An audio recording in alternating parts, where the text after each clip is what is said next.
सभी विद्यार्थियों को नमस्कार। अपने इस YouTube चैनल पर आपका स्वागत है एवं अभिनंदन।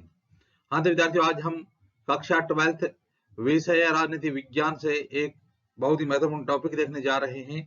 तो आज की हमारी कक्षा रहेगी 12th, विषय रहेगा राजनीति विज्ञान और आज का हमारा टॉपिक रहेगा कांग्रेस के प्रभुत्व की प्रकृति।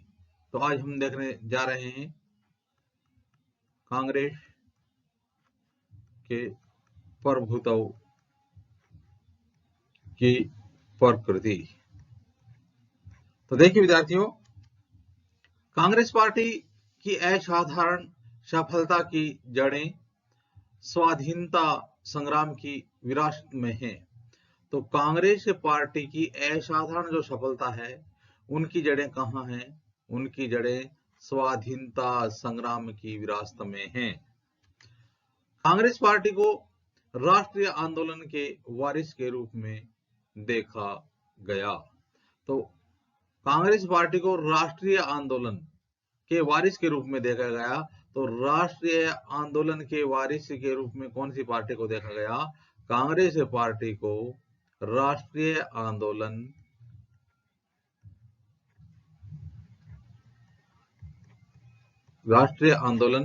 के वारिस के रूप में देखा गया। देखिए विद्यार्थियों, आजादी के आंदोलन में अग्रणी रहे अनेक नेता अब कांग्रेस के उम्मीदवार के रूप में चुनाव लड़ रहे थे।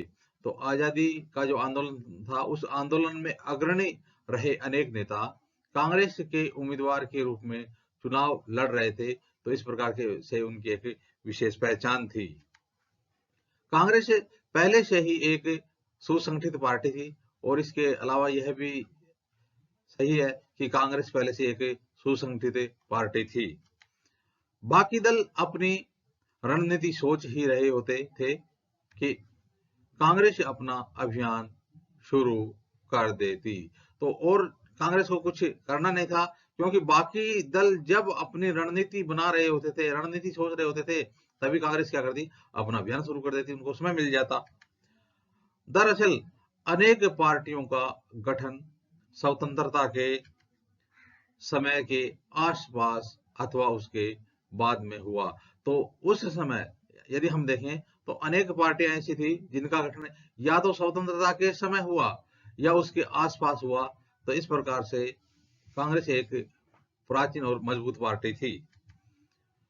देखिए विद्यार्थियों, यदि हम देखें तो कांग्रेस के प्रभुत्व की प्रकृति, तो इसमें हम देखते हैं कि 1951-52 से लेकर के 1969 तक है, यानी प्रथम जो 3 आम चुनाव हुए थे, पहले 3 आम चुनाव हुए थे, तब तक कांग्रेस पार्टी का चुनाव चिन्ह 2 बैलों की जोड़ी था।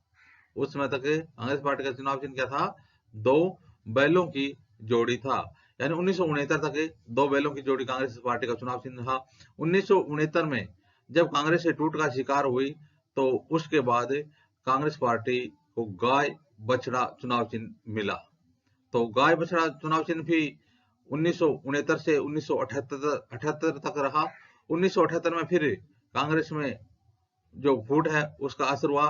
परिणाम स्वरूप 1978 में कांग्रेस पार्टी को चुनाव चिन्ह मिला हाथ का पंजा। इस प्रकार कांग्रेस पार्टी का चुनाव चिन्ह है वो भी बदलता गया, लेकिन प्रथम 3 आम चुनाव में जो 2 बैलों की जोड़ी थी वो चुनाव चिन्ह कांग्रेस के लिए बहुत ही महत्वपूर्ण साबित हुआ। इसके हाँ तो विद्यार्थियों, इसके अलावा भी कांग्रेस को अव्वल और एकलौता दल होने का फायदा मिला। तो कांग्रेस पार्टी थी वो या कांग्रेस दल था वो अव्वल और एकलौता दल होने के कारण भी इसको कांग्रेस का फायदा मिला, क्योंकि उस समय तक जितना कांग्रेस दल अव्वल था उसने और कोई दल अव्वल नहीं थे। आजादी के वक्त यह पार्टी देश में चारों ओर फैल चुकी थी। तो आजादी जब हमें मिली तब तक यह पार्टी देश में चारों ओर फैल चुकी थी। फिर इस पार्टी के संगठन का नेटवर्क स्थानीय स्तर तक पहुंच चुका था। इसके बाद इस पार्टी के संगठन का जो नेटवर्क है वो ऊंचे स्तर से नीचे यानी स्थानीय स्तर तक पहुंच चुका था। सबसे बड़ी बात यह थी कि कांग्रेस हाल फिलहाल तक आजादी के आंदोलन की अगवा रही थी, यानी कांग्रेस आजादी के आंदोलन की अगवा पार्टी भी रही थी और उसकी प्रकृति सबको समेटकर मेलजोल के साथ चलने की भी थी। तो इसके अलावा कांग्रेस पार्टी की जो प्रकृति थी वो सबको समेटकर मेलजोल के साथ एक साथ चलने की भी रही थी।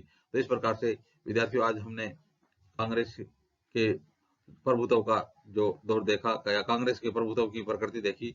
आगे आने वाले वीडियो में भी इसी प्रकार से हम राजनीति विज्ञान से संबंधित अध्ययन सामग्री देखते रहेंगे। आप भी अपने इस YouTube चैनल के साथ बने रहिए। वीडियो देखने के लिए धन्यवाद।